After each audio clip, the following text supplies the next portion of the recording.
ñu wax tuuti ci li fi xew ndax dafa am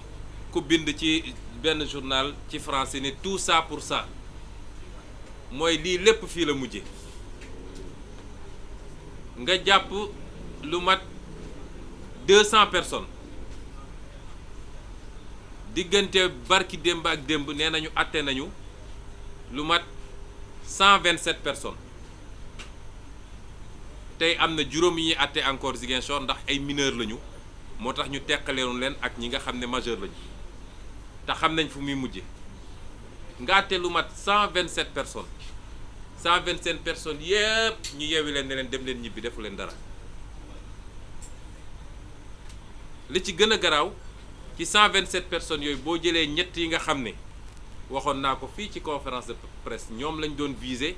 parce que inéligibilité la ñuy ut ndax ñooñu statut leader politique la ñu yor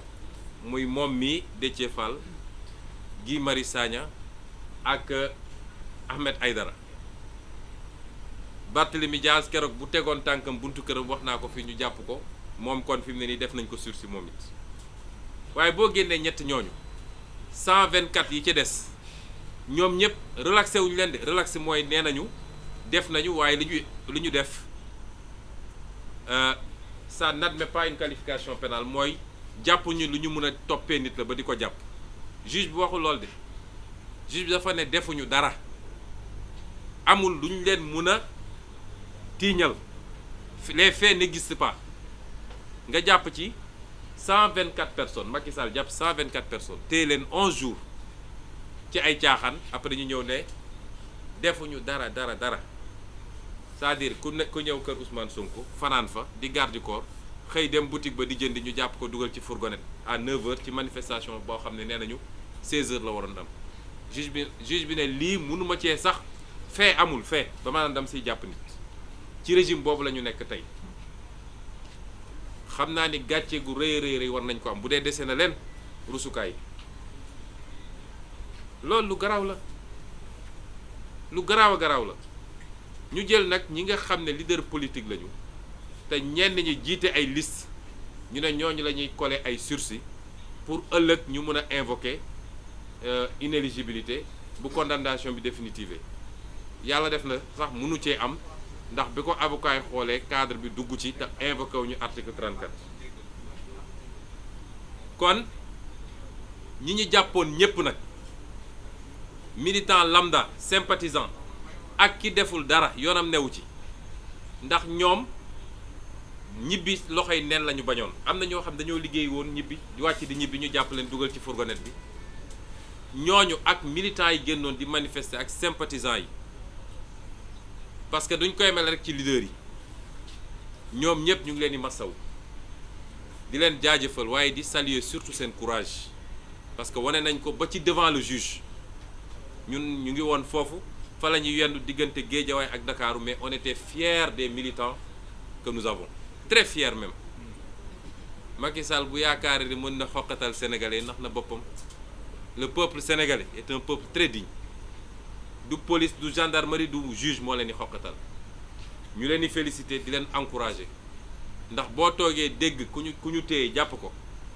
mu ne leen su ngeen ma bàyyee suba ñu woote manifestation maa fay jiitu kon échec am na ci ñoom te safaanu li ñu doon ut la ñu am finalement ñaareel bi mooy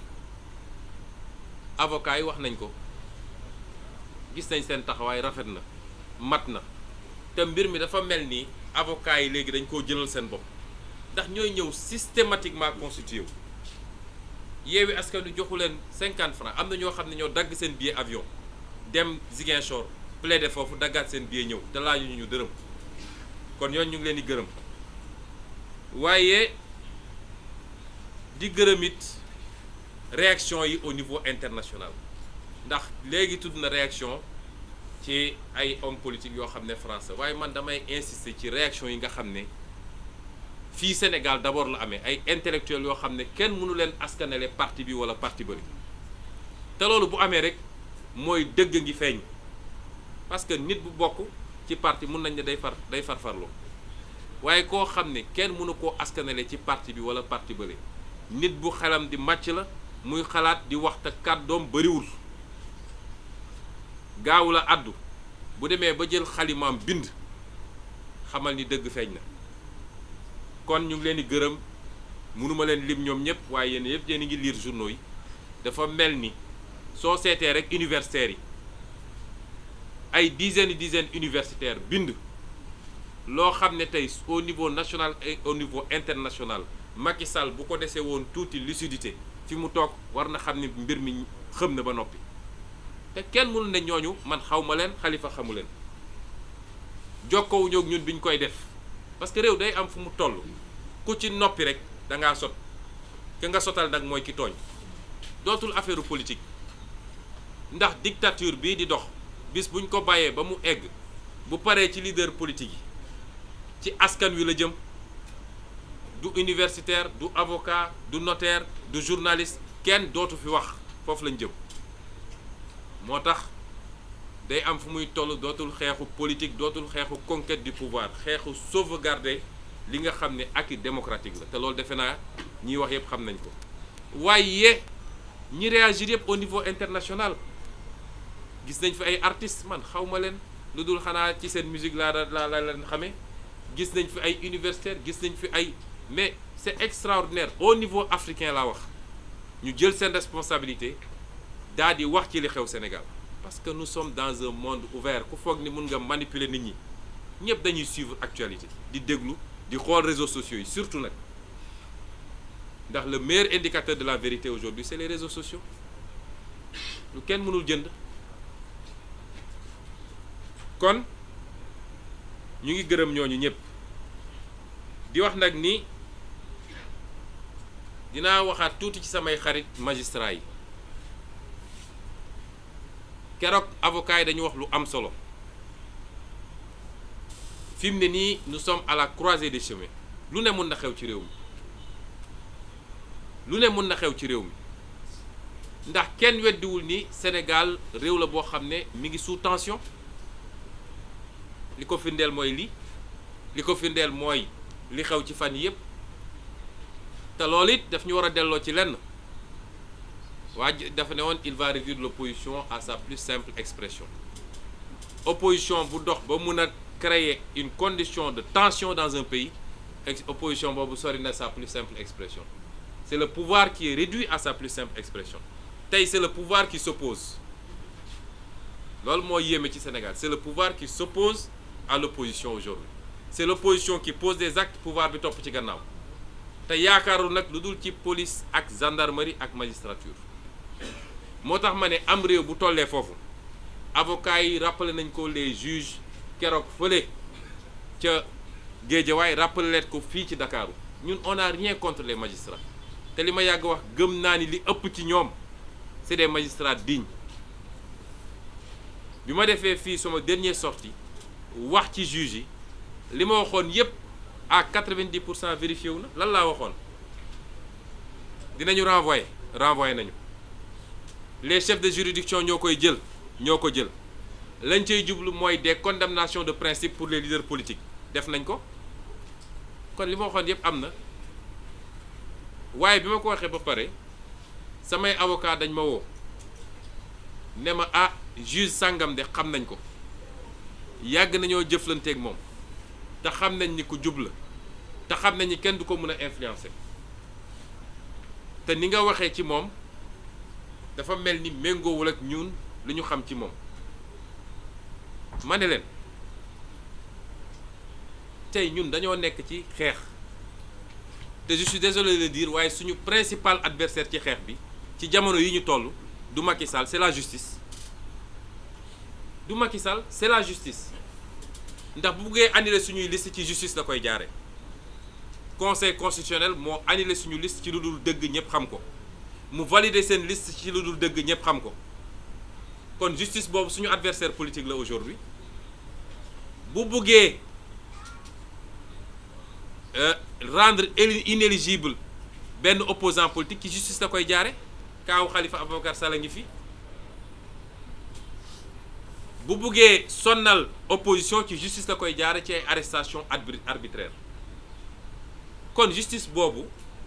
bu nangoo ñu jouer ko rôle boobu dafa war a nangu it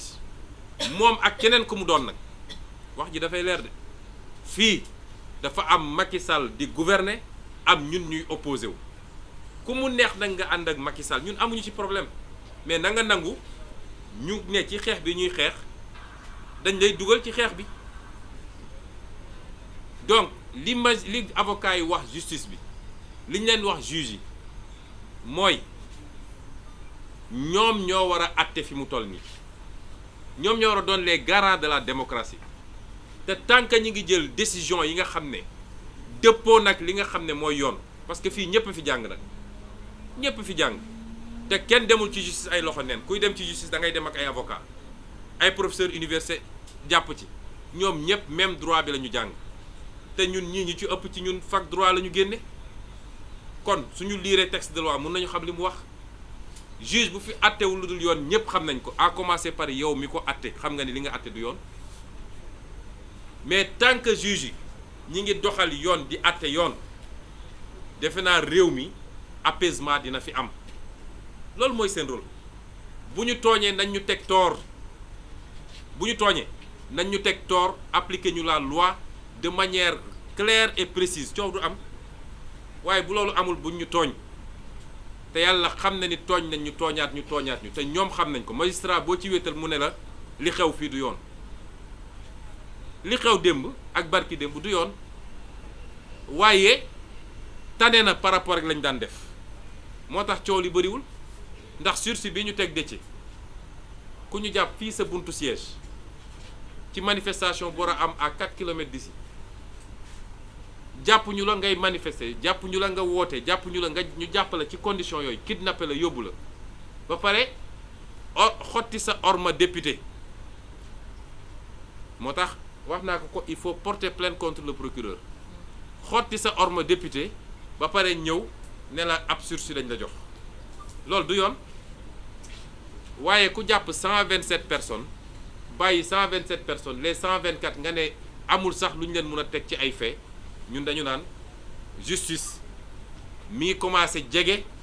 liy yoon te bis bu ko jegee ba nekk ci justice boobu confiance bi am digganteem ak peuple bi dañ ko restaurer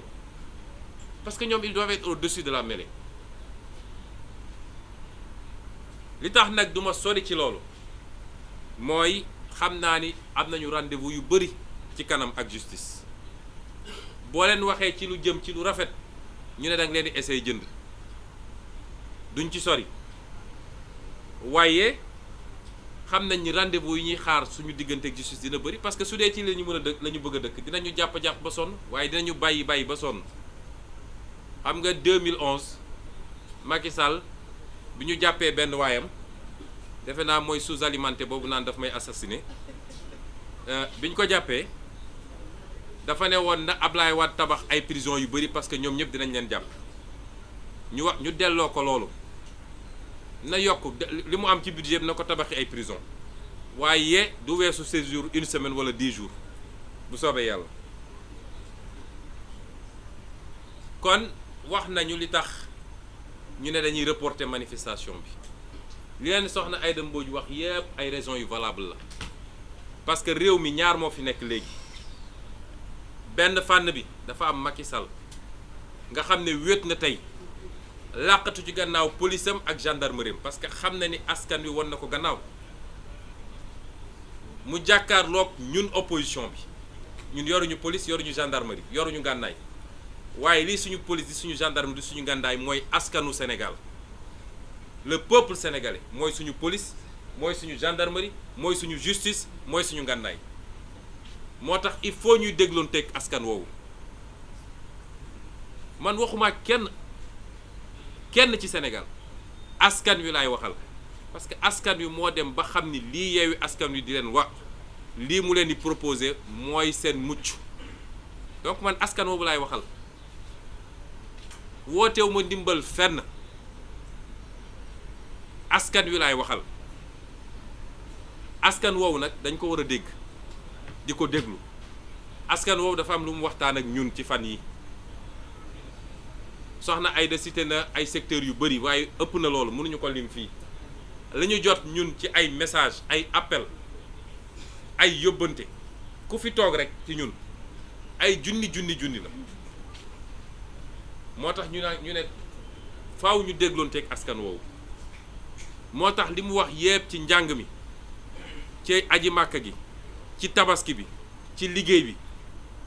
léegi rek am na ñoo xam ne président Khalifa Sall président Habib ak soxna Aïda Mbodj ñoo leen doon recevoir bokk na ci ñooñu ay homme d'affaires yu mag yu mu dul tudd fii waaye fii lañ leen recevoir balaa ñuy commencer réunion bi lan moo leen andi woon wax li nga xam ne mooy seen inquiétude ci situation Sénégal ñooñu ñëpp ñu ngi leen di déglu moo tax ñu ne dinañu fomm waaye man damay wax ni loolu ay raisons la mais c'est pas les raisons fondamentales nag dégloonteeg askan wi lu am solo la ndax ñun bu ñu wootee ñu génn askan wee génn kon askan woowu il faut ñu may ko nopp waaye li gën a ñor ci li tax ñu ne nañu xoolaat doxalin bi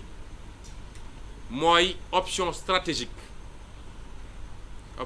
nag du fii laa koy développer lépp mais naa ci wax lenn parce que suñuy militant ak askanu Sénégal ñu ngi déglu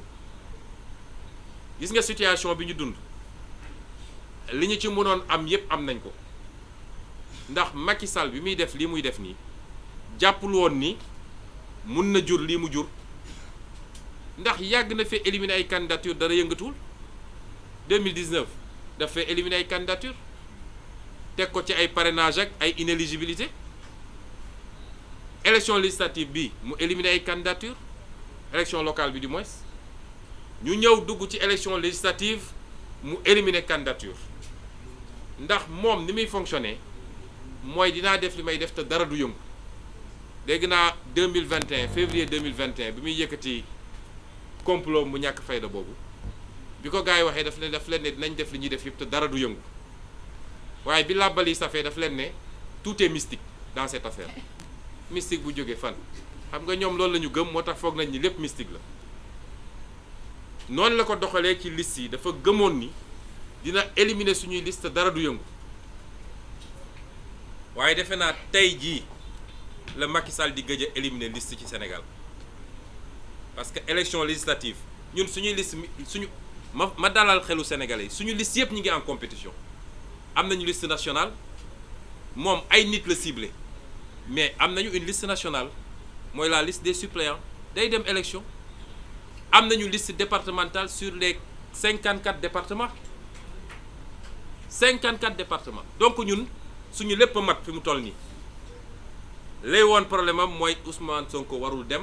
Déthié Fall warul dem Habib Sy warul dem Khalifa Sall warul dem Aïda Mbodj warul dem nu mu tudd Cheikh Youm warul dem nu mu tudd Maïmouna Bousso warul dem moom loolu moo ne woon yitteem te loolu dina xam ni nag loolu du ci wàññi tar fata ay boo moytu sax day gën a tar te gàcce gi ci lay gën a rëy dinaa ci ñëw kon ñu jàpp ni suñuy liste c'est intact waaye tey lay gëj a éliminer candidature Sénégal moo taxoon il fallait ñu jàmmaarlu ak moom won ko ni mënul yombee noonu parce que lii problème mu Sénégal saa yu Macky defee nit ñi ne waaw teggi leen seen tànk bàyyi leen noonu ñu bàyyi foog ni foofu lay yem mu tegaat ci leneen parce que fu mu làmb mu nooy rek day continuer ñi xamul li tax ñu doon xeex ma wax leen loolu Macky Sall su làmbee mu nooy ñu ne ñëpp woote nañu ñëpp ñaan nañu bàyyi nga xamal ni ma nga ci prochaine étape bi kon won nañ ko ni moomul nit ñi te affaire bi mënul yombee noonu waaye li ëpp solo li ma wax léegi li ñu waroon am ci situation bi am nañ ko muy ñaar yu am solo bu ci njëkk mooy réew mi wane nañ ñi Macky Sall waa réew mi won nañ ko gannaaw ndax li xew ci casserole yi keroog rek wane na ko Macky Sall na woote léegi ne damaa bëgg nit ñi génn tëgg casserole bu juróomi nit tëggee mu jaaxal ma te nit ñi joxuñu leen lem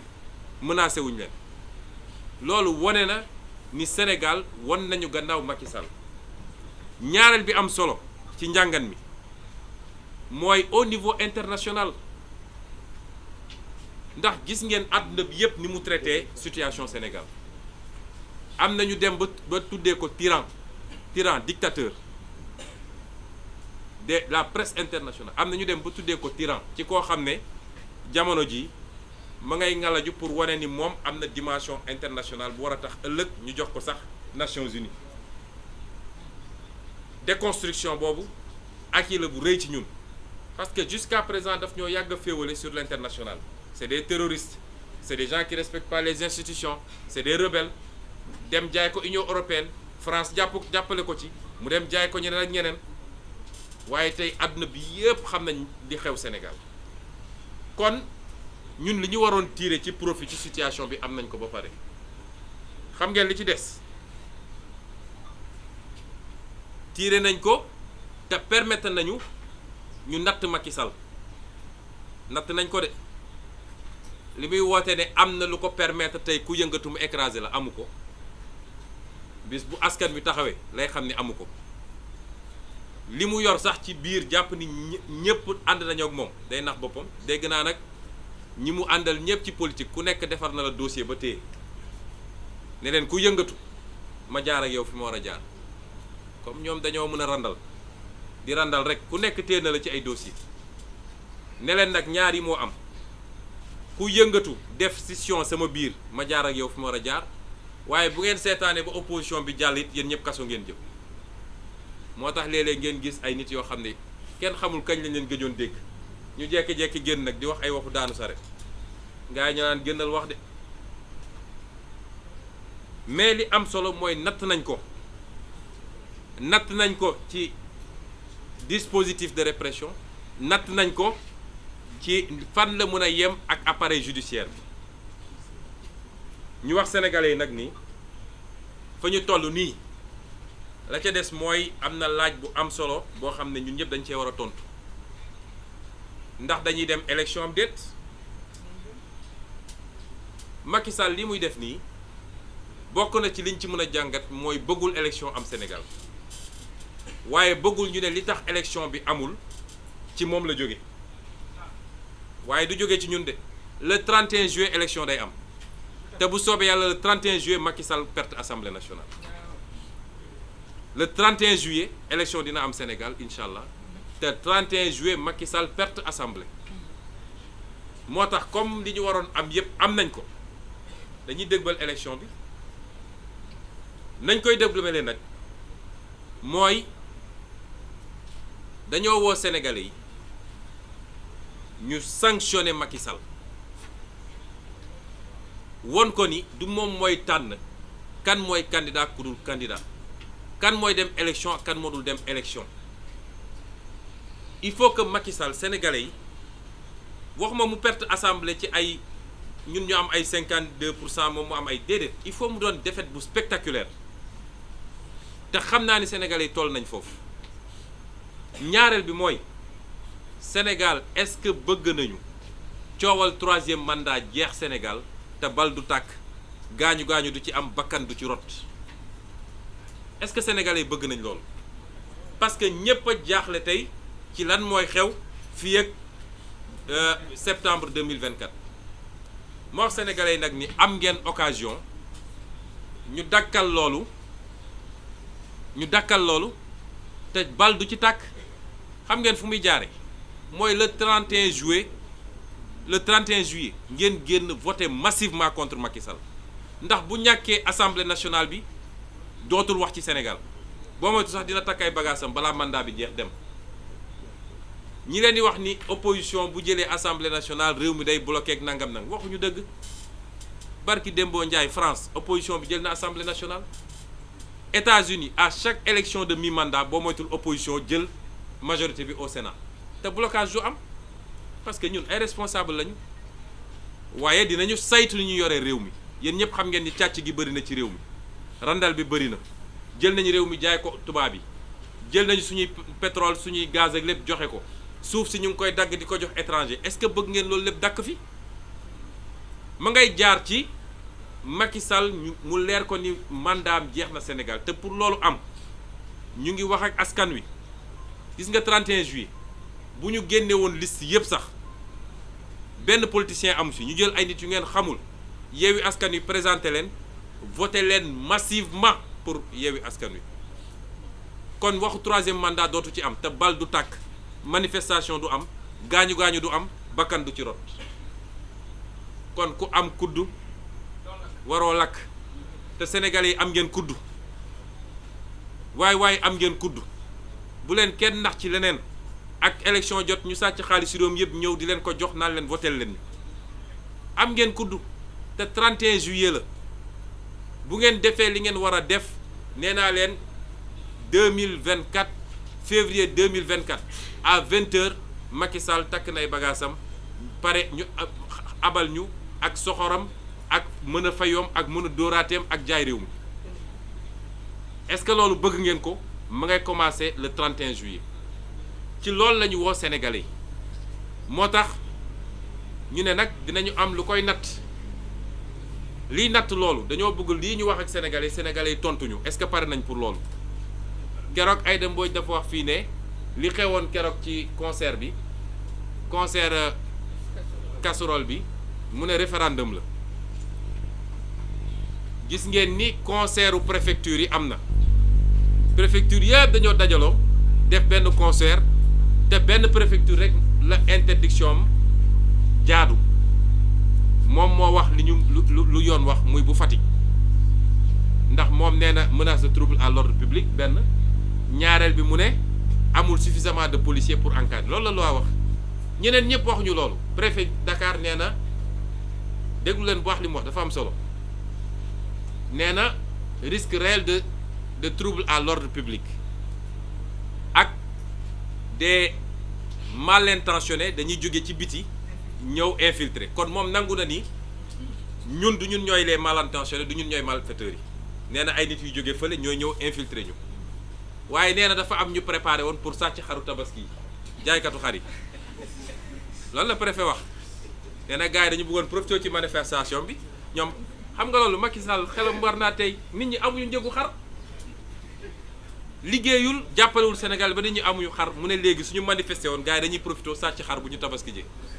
xam nga ko sàcc xar sax amoo tabaski am nga yàpp nag kon ñoom def nañu seen concert d'interdiction ñu wax leen ñun lan moo tax du seen interdiction moo tax defuñu de ñu wax leen askan wi lu ñu dégganteeg ñoom lañ ko bëgg a remplacer nag ànd ak mu doon benn référendum ci ñaari question yi ñu wax askan wi benn ñaari question yi ñu wax askan wi benn il faut que massivement askan wi wax ni le 31 juillet Macky Sall dina ñàkk assemblée nationale ci loo xam ne du am laam-laame du am contestation loolu dafa am solo ñaareel bi mooy ñu won Macky Sall ni moomoo réew mi yow yaay tànn ku la neex yaay tëj ku la neex yaay dàq ku la neex yaay jaay suñu alalu réew ñaari question la référendum bi tontu bi ñu bëgg nag askan wi tontuñu ko mooy concert de casserole bi ñu leen di woo ëllëg jeudi xam nañ ni pare ngeen bu yàgg ñii sax dañ ñëwoon nañ ko def tey waaye nañ ko def ëllëg moo gën lañ ci bëgg nag mooy li ñu amoon keroog dañu bëgg lu ko mat ñett parce que dañu bëgg mu doon message bu gën a forati ci Macky Sall te muy mujjanteelu concert casserole bu ñuy def suñu weesoo loolu nañu yeewi nit ñi ñu préparer ci seen tabaski te ñu jóge foofu dëgmal nag élection locale ndax xam ngeen ni fi ñu toll nii tey fukki fan ak ñaar moo des ci début campagne bi 12 jours dafa jot normalement bés bu ñuy tabaski bés boobu la campagne bi war a commencer xaw ma sax loolu nuñ ko organiser kon suñu paree loolu na ñëpp dem préparer seen tabaski te yàlla may leen xar ak lu ñu xottee ak yeneen waaye nañu préparer campagne bi kon gën ëllëg 20h jeudi suba 30 juin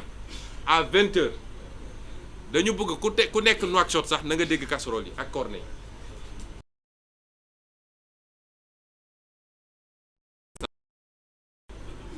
waaye ma daanele nag nii Macky Sall léegi